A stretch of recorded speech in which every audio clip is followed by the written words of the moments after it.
Swayam Prabha. Digital India. Educated India.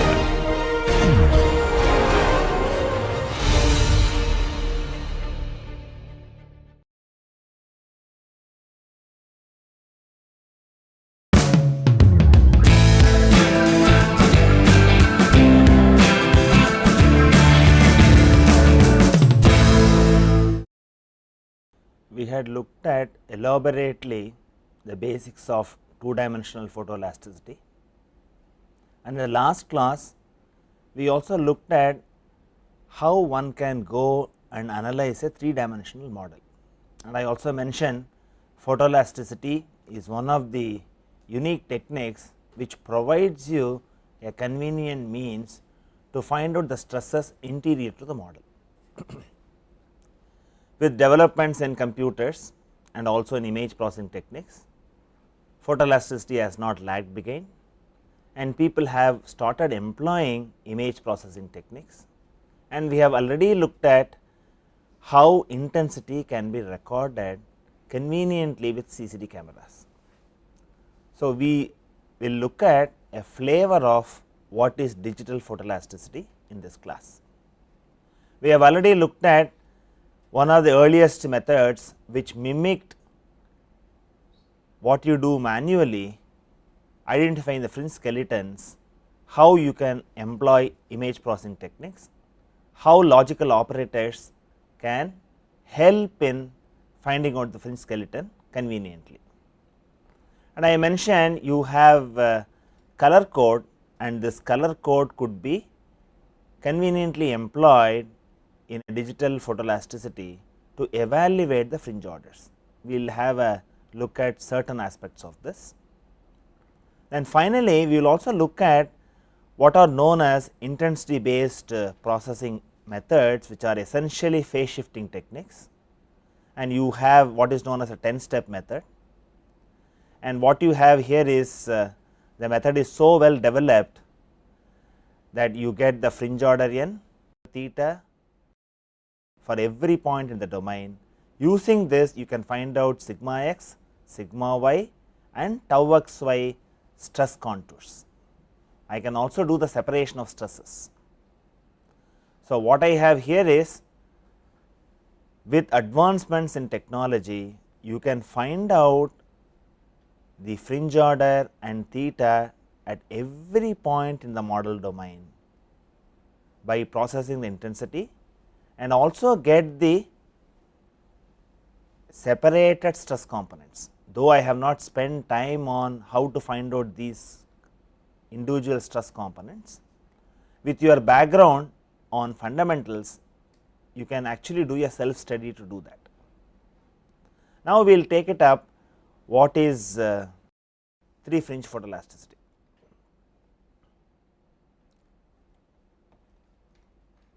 And we have seen in conventional photoelasticity, the color code is used to identify the fringe gradient direction and also to assign the total fringe order approximately. This has been the focus in conventional photoelasticity. With the advent of color image processing hardware, this approach is easily implementable in digital domain, where I can get the fringe orders accurately. And what you have here is the problem of internal cracks from a pressurized cylinder. A color image can be thought of as assembly of a red plane image, green plane image and a blue plane image. So, any color image can be thought of as assembly of red, green and blue. And what you will also notice is, here the problem is so selected that this is the crack, and near the crack you have fringe order close to 3. We do not have fringe orders beyond 3 in the entire field. And what is the methodology? The methodology is as follows. So, you aim at use of the color code in a quantitative sense. That is a focus. We have looked at color code more from identifying the fringe gradient direction. With the digital hardware, it is possible to get the fringe orders in a quantitative manner with the color code. And why we call it as 3 fringe photoelasticity? Colors beyond fringe order 3 merge, the distinction becomes difficult, and hence the technique is known as 3 fringe photoelasticity. We abbreviate this as TFP, and you also have another name to it, because I use the R, G and B values of a color image. It is also termed as RGB photoelasticity. So, essentially you use the RGB values to identify the fringe orders in a quantitative sense.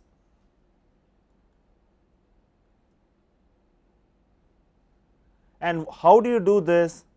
You have a detailed calibration table containing RGB values associated with known fringe orders are prepared.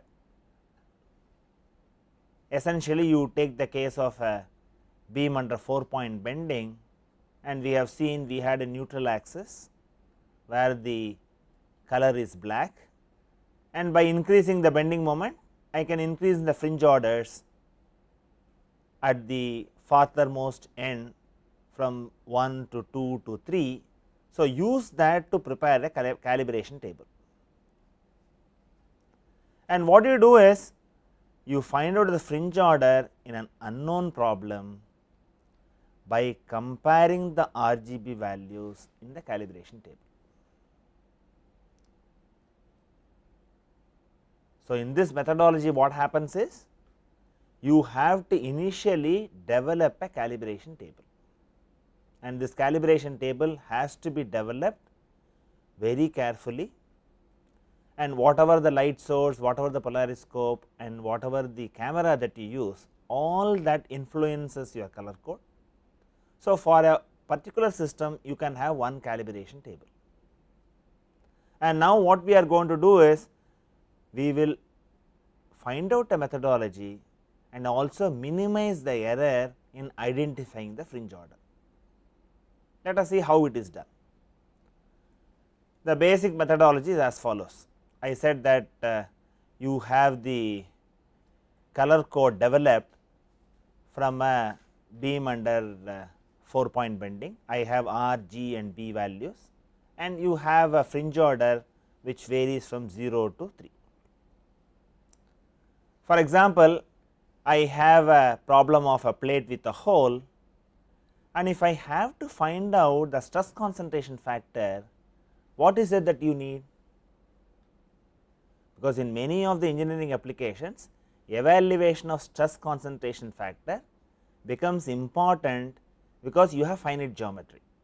In a finite geometry problem, if you have to find out the stress concentration factor, what you need is, you need the maximum fringe order which is on the horizontal diameter, and find out from the far field what is the average fringe order. You take the ratio, you get the stress concentration factor. It is as simple as that, because many engineering problems, by processing the isochromatic data, the pertinent information can be easily obtained. I have now said how to find out stress concentration factor. You also have methodologies to find out stress intensity factor. There again you need only isochromatic data, and you also have contact stress problem, where you want to measure the contact length and also the maximum pressure developed. There again you need only the isochromatic fringe order. So, there is a class of problems where even if you know the isochromatic fringe order, from the design point of view, you get the pertinent information. So, basically we are going to look at, suppose I want to find out what is the fringe order in this, we all know from the color code it is about 1, and how do I implement it in the methodology. and many researchers have contributed to this. And what you do is you write a basic equation wherein you define error as the difference of the R value of the experimental image at the point of interest and R value of the calibration table. That is why it is given as subscript C. So, I have the R value, I have the G value difference and I have the B value difference. So, if the colors match, then I have found out the fringe order corresponding to the data point of the experiment. But in general, because of experimental difficulties, it will not typically go to 0, it will have some finite value. Now, the question is, we would like to minimize that error, and how do I go about and do it? That is what we are going to look at, because computers faithfully do what you want and without a murmur. So, I can do a sort of data searching.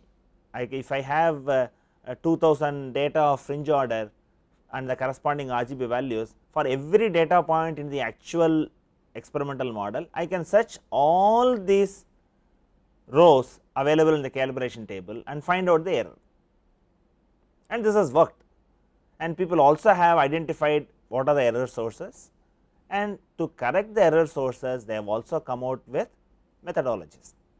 If you look at TFP, it has taken almost 2 decades to mature to this level, whatever the issues. In fact, I am skipping some of the mathematics, the focus is to give a flavor. So, what you have here is the data and the calibration table is searched sequentially. So, that is what is illustrated here. I have a yellow bar which moves row by row, and every time you calculate the error E. And I was wanting to find out what is the fringe order here. So, when I reach fringe order 1, the error is a minimum, and from that you find out what is the fringe order. So, you look at that row, you match the RGB values of the calibration table with the experimental data point, and from that row find out what is the fringe order and label the fringe order. And this is easily said, but there are also error sources. We look at what are the error sources and how this can be corrected. See, what you have here is, I have the disk under diametral compression, only 1/4 of the disk is shown, and this is the color image I have recorded. And what is done is, whatever the fringe order that I have obtained by searching the calibration table, they are plotted as a grayscale plot. Ideally, I should have from dark pitch to a pure white when it comes, because I want to have a gradual change in color. But what I find is, I find these kind of distinct fringe streaks. And why do these streaks come? Because I am only matching the color information, there could be erroneous identification of the color because of experimental difficulties. See, if you have a fringe order varies from 0, 1, 2, 3, you will essentially see the RGB colors are oscillating, it will be like a sinusoidal curve. So, there could be repetition with slight changes that may not be detected correctly by your experimental approach. So, we need to identify what is the source and also develop a methodology what way it can be corrected. So, only color code matching alone will not be sufficient, we need to bring in additional parameter. Let us first understand the error.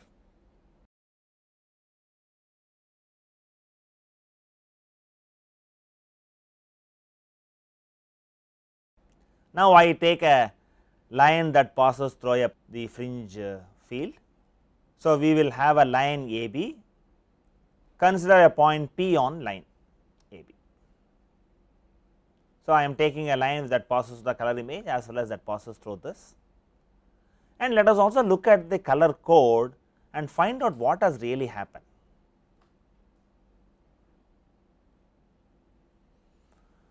So, what I have here is, if I look at the error which I do it for all the data points in the calibration table, and the error is like this. So, I have minima here, and this is will not be confusing, but there could be a confusion between R and Q. So, we will have to find out whether to choose Q or R, because the way we want to find out the minimum error, and these two errors are comparable, and this is where the problem comes. If I depend only on the color, then I will have to be careful.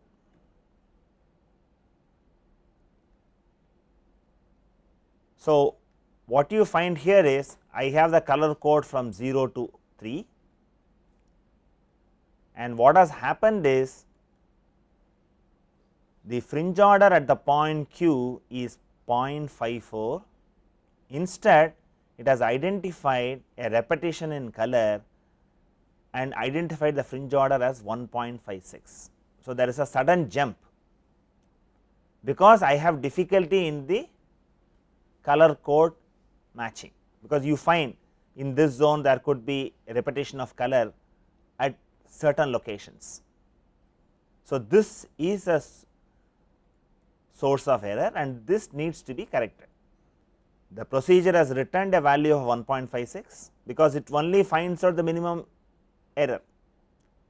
So, I need to have additional criteria to correct this, and if you see the graph, it will be more clear that I have a variation of fringe order from theory like this, and from TFP I find there is a sudden jump 0.54, 1.56, and you have it like this. So, these kind of variation cause formation of this kind of bands, and this needs to be corrected.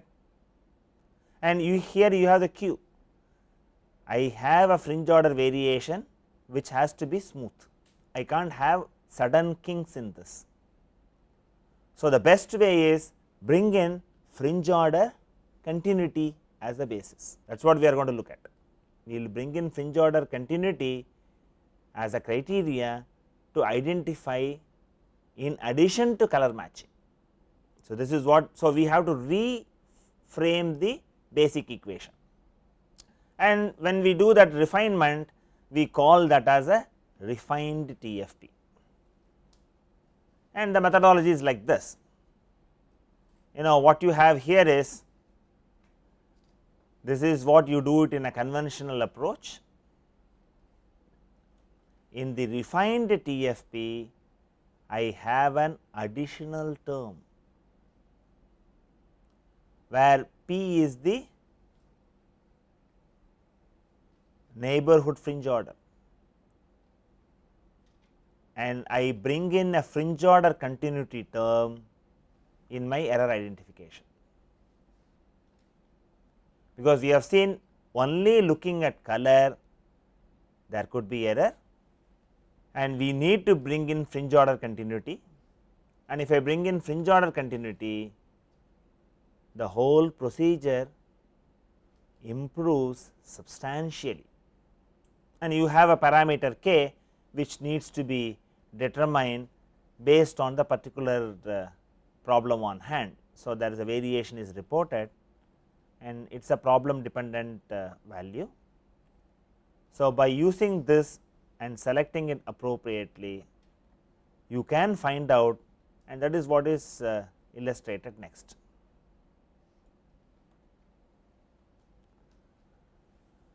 So, what I have here is conventional error will be like this, the repetition, it was not finding out whether it is Q or R. Now, with the new criteria, Q is the right value from fringe order continuity. So, beyond that the error is more. So, the methodology will report only the minimum value corresponding to Q, it will not report this at all, that problem is eliminated. So, what are the basic steps? First, get the fringe order data for the whole domain by TFP, then scan the domain of interest and eliminate noise by invoking RTFP. and you can also confine your attention within the model by using a tiling procedure. I am not getting into those mathematical details. The graph is good. The graph what you see here, the graph varies like this, that illustrates how the additional term has helped in providing a minima corresponding to the first point, and the second point where we had confusion because of the fringe order continuity, you see an error here, the error increases. So, it is easy to identify the fringe order corresponding to the first minima, which happens to be the global minima. Now, what we look at is, we will look at a interesting application of this methodology, and this also you have a provision in this book where you can search what is the topic that you want, that is what is illustrated here, and I take up a interesting application problem, and this is becoming important in the case of electronic packaging. And what you have here is, I have a aluminum bar and I have a polycarbonate, and you have two edge cracks on this, and this aluminum is heated from the bottom, and at the tip of the crack you see the fringe pattern like this, and bottom surface of the aluminum is kept at 50 degrees, and this will vary as a function of time, and at t equal to 6 minutes this image is recorded. So, you have a time varying phenomena, slow time varying phenomena. So, you record one image, you record only one image, only a color image or the phenomena as a function of time, because it is slowly varying. I have already said that normal digital cameras can take 30 frames per second, that speed is good enough to record this kind of phenomena. So, we are looking at time varying phenomena with digital photoelastic approach, and what you find here is, I have the crack and the fringes are very small, and it is difficult to collect data for me to evaluate the stress intensity factor. And what you will see now is how you are in a position to extract pertinent data by employing 3 fringe photoelasticity.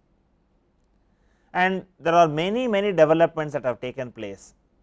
See, what you have is, I said whatever the color code is a function of the light source, function of the specimen material and the camera.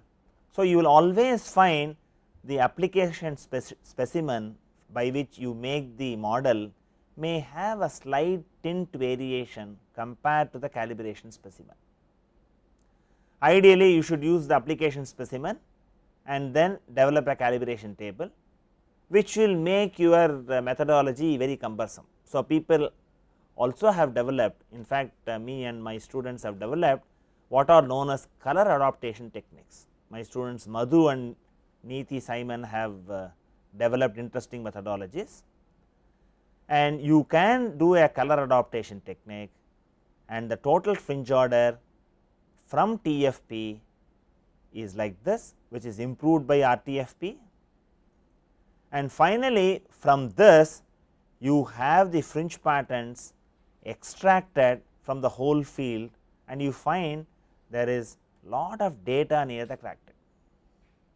So, you have culled out fringe order 0.25, fringe order 0.5, fringe order 0.75, fringe order 1, and you see more details at what happens in the crack tip. So, what you find here is, by employing the color code, you saw only a small information to start with, whereas when you determine the total fringe order at every point in the model, you are able to plot fractional fringe order contours, and you have wealth of data for you to process and evaluate the stress intensity factor. So, we have seen for stress concentration factor or stress intensity factor, you need only isochromatic data, and this employs effectively the color image processing hardware. So, this is one philosophy, we will look at another philosophy. The other philosophy is brought in a paradigm shift in data processing. We have seen with the modern CCD cameras, you can record intensity data conveniently over the model domain, and this has opened up new possibilities for data reduction from the images. Our focus is to get isochromatic and isoclinic values, and what we will now try to do is we will evaluate it from processing the intensity data recorded by suitable optical arrangements. And what you will have to look at is the conventional recording of only a dark field in plane polariscope and dark and bright field images in circular polariscope. They have been found to be insufficient to provide enough data for evaluating the photoelastic parameters from intensity. So, people have to look at how to generate additional intensity data, and this posed new challenges. So, what you have here is, though processing of intensity data has offered hope for determining the photoelastic parameters on each pixel of the model domain, that is a focus. We want to find out the whole field information. The focus is not just point information, because with advancements in computer technology and also ability to record intensity data conveniently has opened up a very new approach wherein you process the intensity data. And what are all the challenges? The first question is, what is the choice of optical arrangements? Because you have only bright and dark field. So, that is one aspect. The choice should be such that the photoelastic parameters could be evaluated based on simple equations. In fact, if you look at the digital photoelasticity literature, there was euphoria.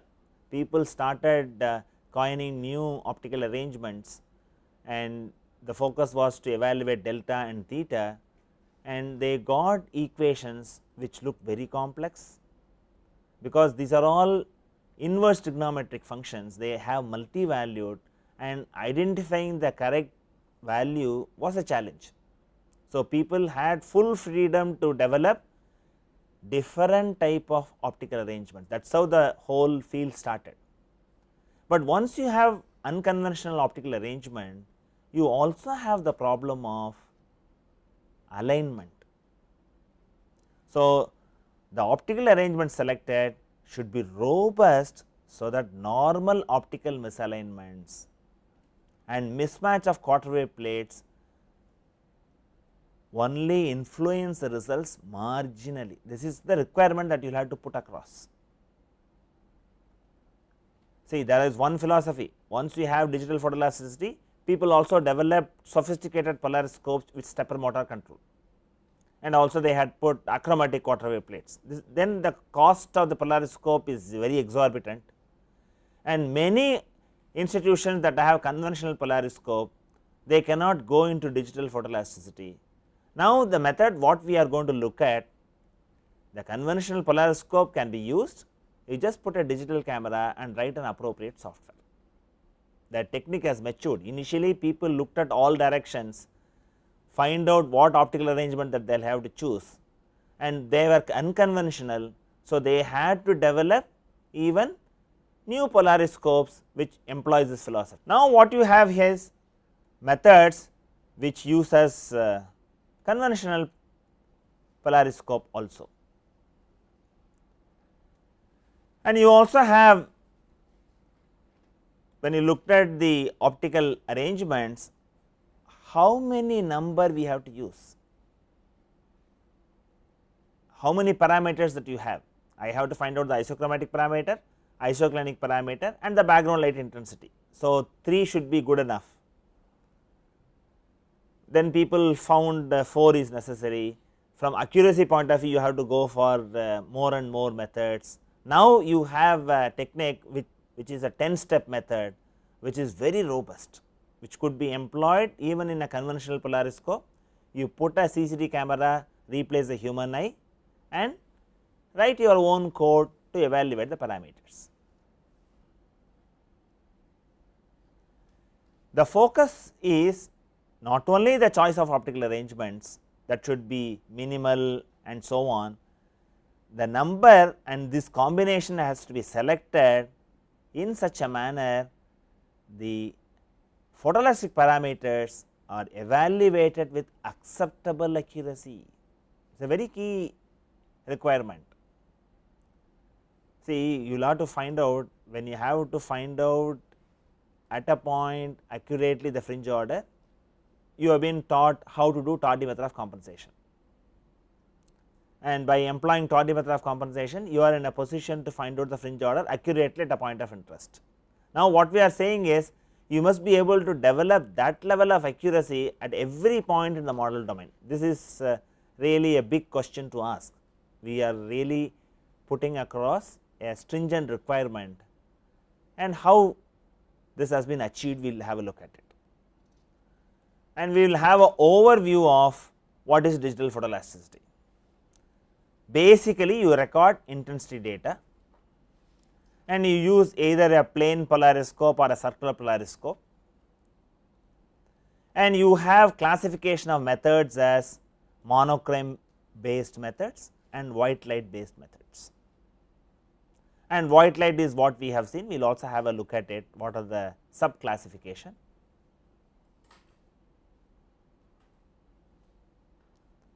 In the literature you will find there are phase shifting techniques, there are polarization stepping techniques, there are load stepping techniques, and there are also wavelength stepping techniques. And these can be further classified as, we have looked at already what is 3 fringe photoelasticity. And when I look at any of this phase shifting, polarization stepping, they all will have, we have already noted, each researcher came up with particular optical arrangement and how many steps that he has to use. So, you have 4 step methods, you have 6 step methods, and you also have 10 step methods. And if you look at the literature, I said isochromatic evaluation is very, very important. So, initial focus was on methodologies to get isochromatics. Only when people looked at we also need isoclinics, people found out that they need more optical arrangements to get this precisely. So, if you look at TFP, it gives you only total fringe order of the isochromatics, it does not give you isoclinic. But if I go for stress separation, I need isochromatics as well as isoclinic evaluation. So, these were possible from 4, 6 or 10 step, but as I mentioned, the accuracy depends on what is the optical arrangement and what is the sequence that they use. And if you look at TFP, it provides you complete information on a single exposure. So, that is what I showed. We had a problem of heating of aluminum polycarbonate combination, and you have a temperature field developed, it is a function of time. So, you also need to look at, am I looking at static problem or am I looking at dynamic problem. Even in dynamic problems you can look at slow varying phenomena and ultra fast phenomena. Ultra fast phenomena you have to go for really high speed cameras and very sophisticated hardware, and those cameras also available now. They are available, if you pay 1 crore of rupees you have those kind of cameras available. So, we have looked at what are the classification in white light, we can also look at what are the subdivisions in monochromatic light source. So, here again you have a phase shifting, polarization stepping and load stepping, you have the 4 step, 6 step and 10 step, and these methods can provide you both isochromatic fringe order as well as isoclinic evaluation. And what you find is a 10-step method definitely assures high quality determination of parameters and recommended for stress separation studies, because stress separation studies require high quality isochromatic and isoclinic. And let us look at what are all the features of the 10-step method.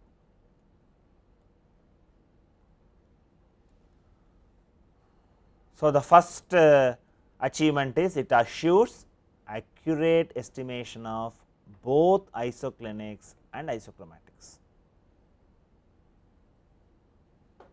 The methodology is easy to implement and uses an improved method of calculating the fractional retardation that avoids numerical stabilities. In fact, this was a very difficult problem. Many researchers have looked at it and finally, we have a methodology. It is not so simple. Every point that I mentioned has taken several years. I am only trying to give you an overview in a nutshell, skipping lot of mathematics. I am trying to tell you a gist of what is the philosophy behind digital photoelasticity.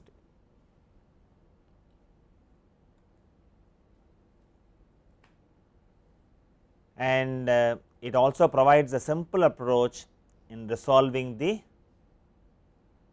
sign of the fractional retardation over the model domain, because I have said that this was one of the burning problem, and in the case of tardy method of compensation, you are able to get the sign of the fractional retardation by looking at whether a higher fringe order has moved to the point of interest or a lower fringe order moved to the point of interest. You had that heuristic information. That heuristic information is no longer there in digital photoelasticity, and this has been solved in a 10-step method very comfortably. The method is robust and quite insensitive to usual optical misalignments and mismatch of quarter wave plate. This is also very important. If you say that method demands very high precision movement of optical elements, then you need to go for a sophisticated stepper motor controlled polariscope, where you are able to precisely align the optical elements. Whereas, we have seen compared to all other optical methods, photoelasticity was robust all along. That was one of its strong points, and we should not take away that strong point by putting lot of restriction on the very precise optical alignment. Nevertheless, you should try to align it as accurately as possible, but it should accommodate common variations that you come across. And if you look at the 4-step and 6-step methods, they are subsets to this 10-step method. They are not different. If I know the 10-step method, I can know what is a 4-step method as well as a 6-step method. And let us look at the summary of optical arrangements.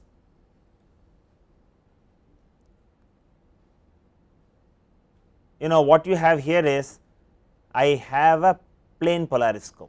The difference here is, I keep the polarizer and analyzer at angles alpha and beta. And we have found that if you want to find out isoclinics, you need to use a plane polariscope to evaluate the isoclinics. So, the first 4 steps of the 10-step method, essentially a plane polariscope. You keep the polarizer analyzer combination crossed. So, when I say pi by 2 0, when I say 5 pi by 8 pi by 8, they are crossed positions. So, I take 4 of them, and we will go one after another. You may not be in a position to write the intensity equation, just observe the philosophy behind it. And what we will see is, for each of this optical arrangement, you will have a fringe pattern different. So, we will go one after another. So, this is the nothing but the I keep the analyzer 0, beta is 0, and alpha is pi by 2, that is the polarizer is pi by 2. This is nothing but your 0 degree isoclinic. That is what you see here. Then I go to the next arrangement. I have 5 pi by 8 isoclinic, and then I go to pi by 4 isoclinic, then I go to 3 pi by 8 isoclinic.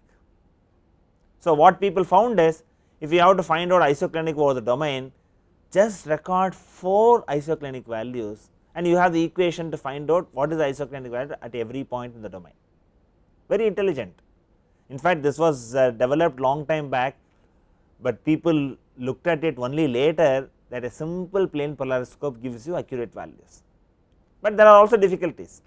Isoclinics are not defined on isochromatic skeleton. So, this was a burning problem. That is the reason why people went in for wavelength stepping.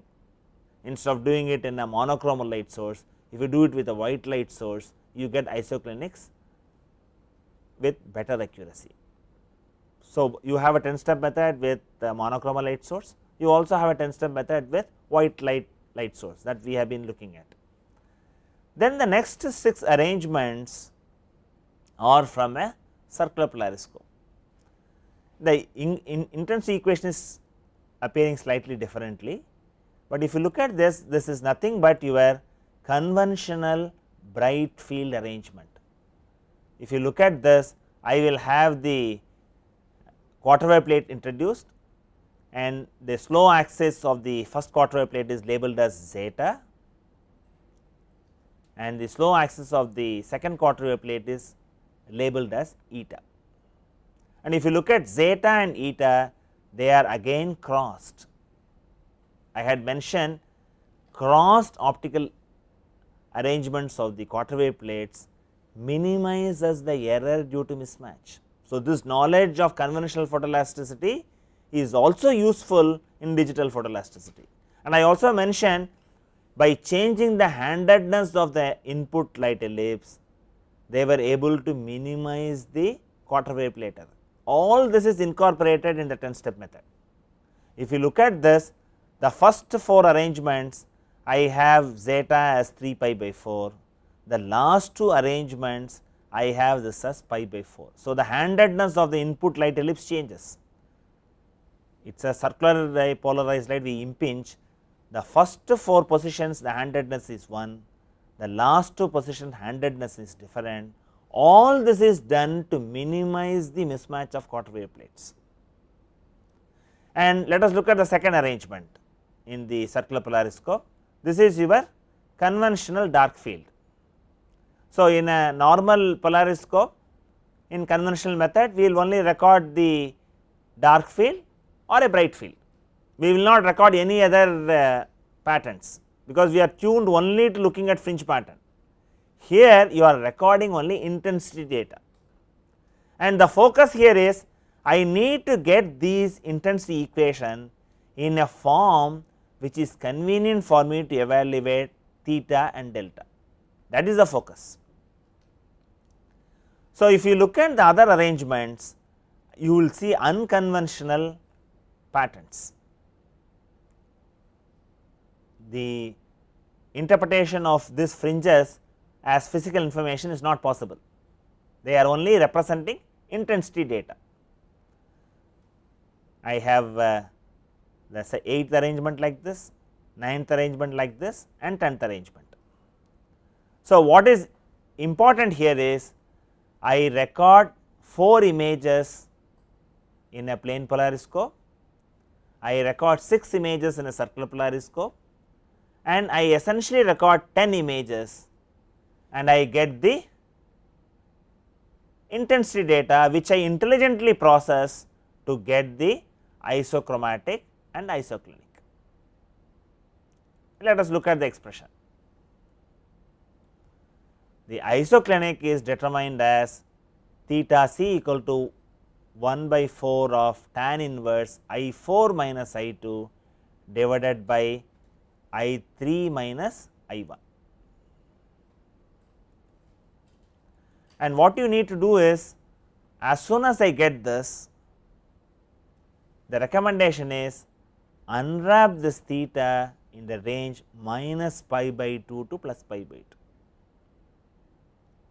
because I had said that identifying the sign of the fractal fringe order was very important, and that is very easily sorted out when you unwrap theta in the range minus pi by 2 to plus pi by 2 and use the theta to find out the fractional retardation.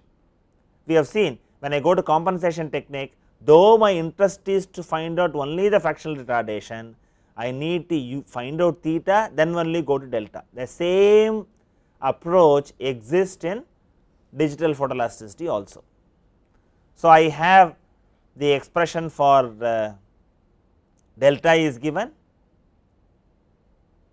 and this is given as delta c equal to tan inverse I 9 minus I 7 sin 2 theta plus I 8 minus I 10 cos 2 theta divided by I 5 minus I 6.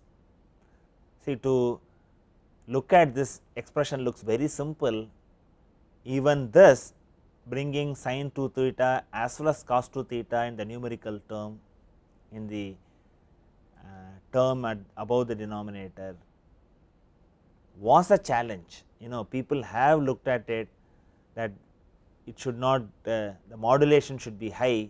So, people coined this, and this is the contribution from Quirega and others, and that methodology we have popularized, and this assures high modulation in the evaluation of delta. So, what you find is you learn the philosophy that I have isoclinic parameter as well as isochromatic parameter evaluated by processing the intensities mathematically. That is the strong point and the unique approach in phase shifting methodologies. Now, the question is, yes, I get the fractional fringe order, how do I get the total fringe order? I have to do a process called phase unwrapping. All these are very interesting developments. I will just show one more aspect. See, you have what are known as phase maps, that is what is plotted in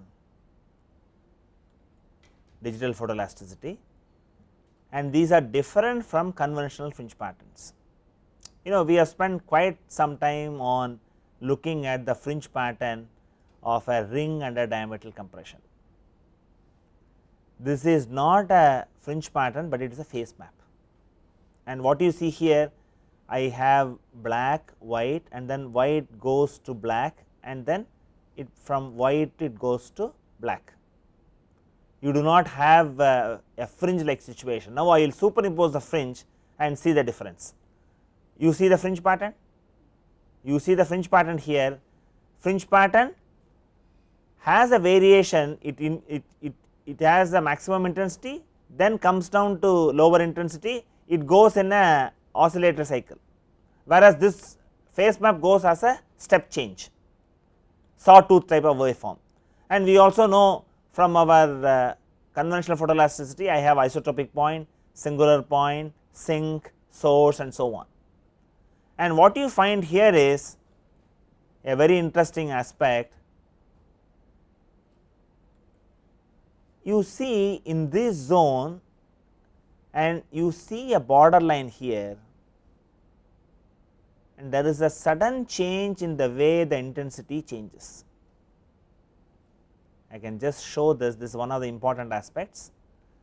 I have intensity variation in one fashion here, I have intensity variation in another fashion here, and this was a burning problem in digital photoelasticity, and this change comes because the fractional fringe order sign changes, and this is also related to whether I find out sigma 1 direction uniquely on the domain, or you have sigma 2 direction in some portions, sigma 1 direction in some portion, whether this was contributing to it.